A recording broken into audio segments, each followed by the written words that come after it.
So for those of you who've joined the Messiah family in the last 6 years, you have no idea who I am. Oops, that's my did I take my meds this morning alarm. Yes, I did.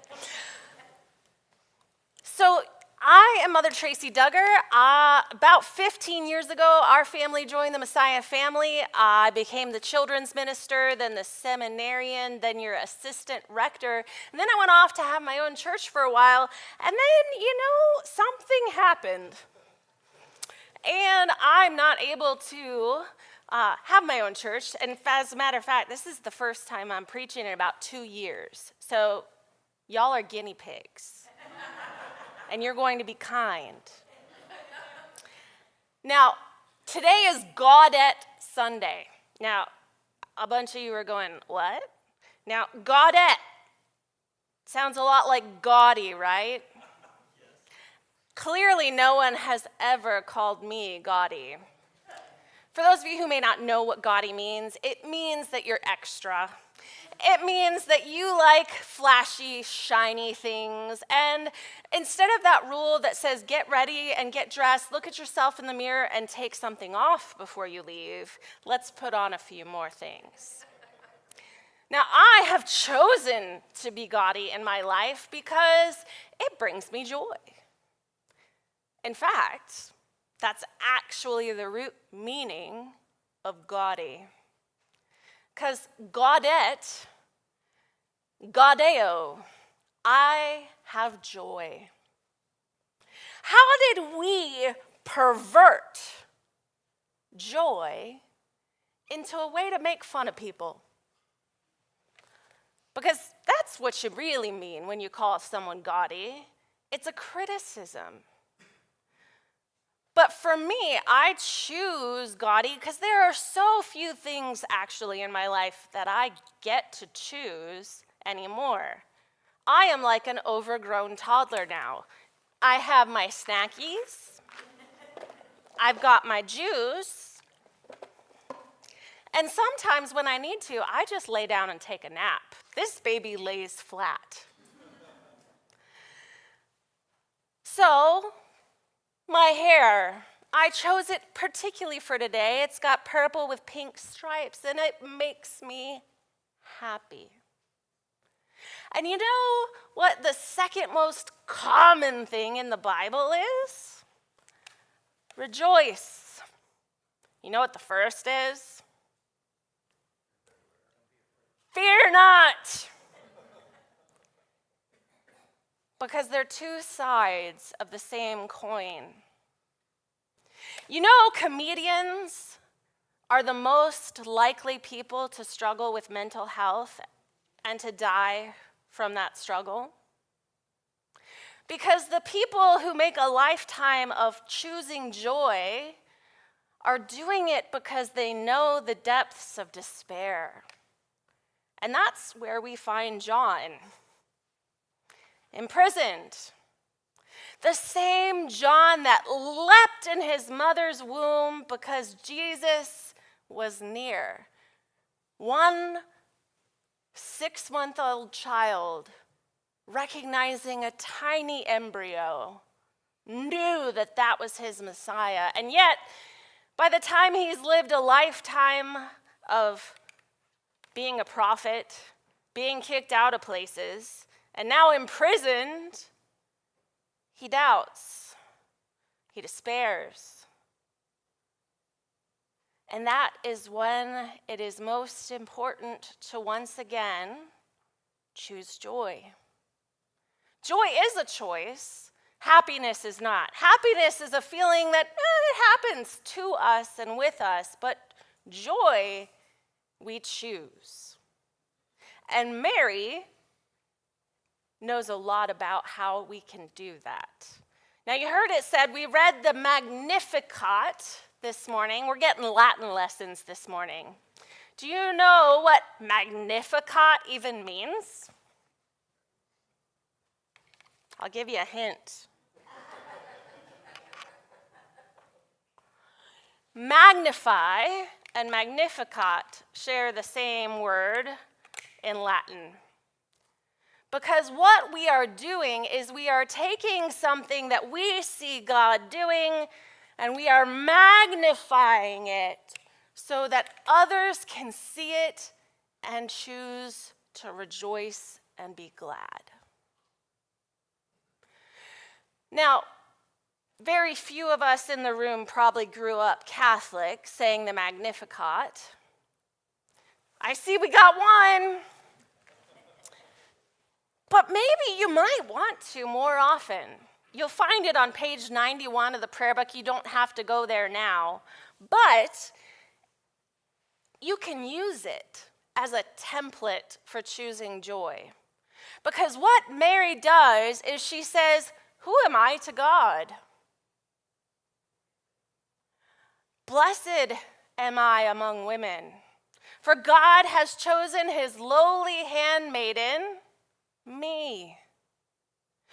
When we choose to magnify what God is doing, we can do the same thing. No matter how lowly we feel, no matter how broken we feel, no matter what we've done or left undone, if you've been baptized, you belong to Jesus. You have been sealed as Christ's own forever. And some of you, I did it to you. So we can say, I am a beloved child of God, chosen by grace, anointed with the Holy Spirit. All right, so she says, "Who am I to God?" And then she says, what's going on in the world? He's turned over kings and kingdoms. Now, that's happened many a time since Mary's been here. But you know the news that some of you have given up watching? Some of you maybe only watch it on one channel and you might want to broaden your worldview. Regardless of what the news is, we can magnify where is God in it.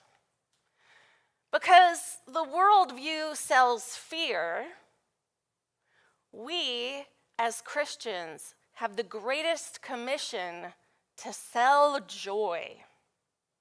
Because you know what people come to Christ and to church because of? It's not because we were all really worried about what was going on in the world. It's just biting our nails. It just, I don't know what to do.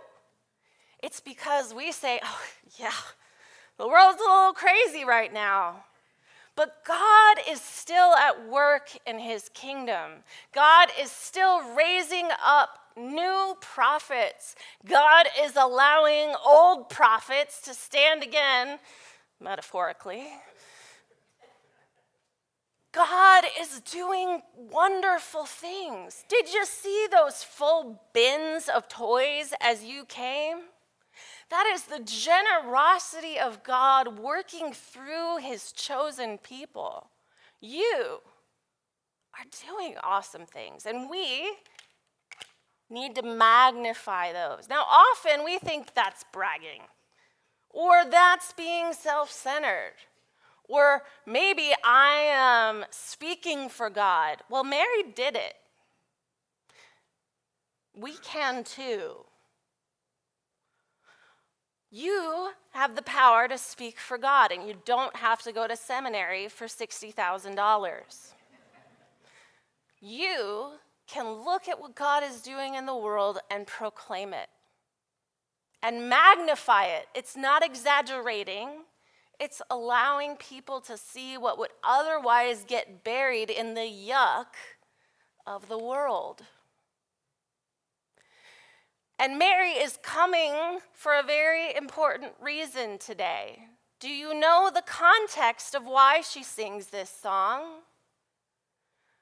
She's coming to Elizabeth, a relative who we know is old, shockingly old. Shockingly, surprisingly, she's also 6 months pregnant because God chose her to bear John the Baptist.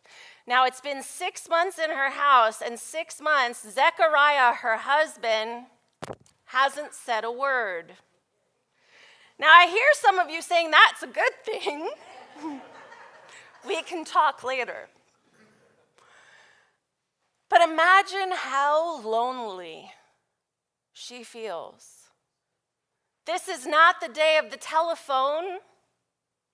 Paper is something only kings have access to. So no letters, no phone calls, silence. And here comes Mary. Now, I am using magnification here. I don't know this. Don't quote me to anybody saying, well, my priest said this is what happened. I am using my holy lens of imagination. But I imagine that that baby in her womb has also been silent. I imagine that she has not felt a kick. And she is concerned, maybe even terrified. Because we know it is astounding when John the Baptist leaps in her womb.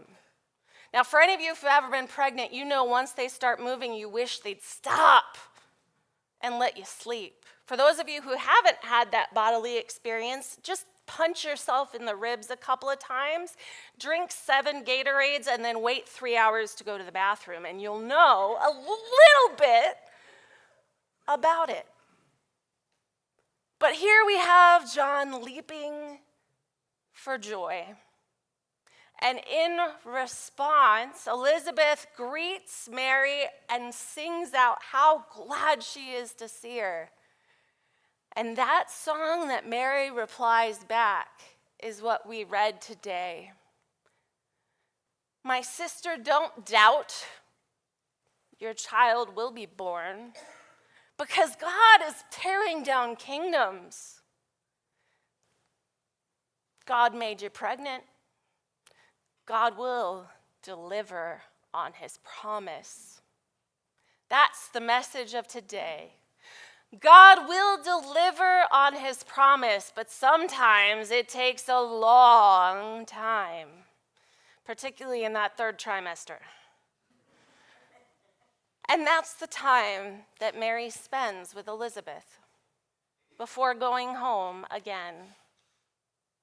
Sometimes we need to be the people who walk alongside others and magnify what God is doing so that they can choose joy.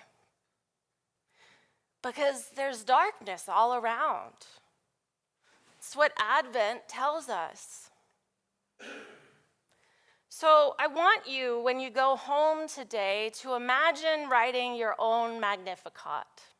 There are some chewing questions on the back of your sermon's notes page that you can use to guide you in that writing.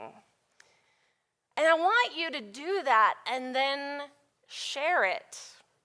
You can choose how you share it. If you're like me, you might choose to share it on Facebook. I am an oversharer. You can just ignore me or mute me if that bothers you. And you can choose to share it with a friend. Someone you think can't see God clearly right now. No matter who you share it with, remember your job.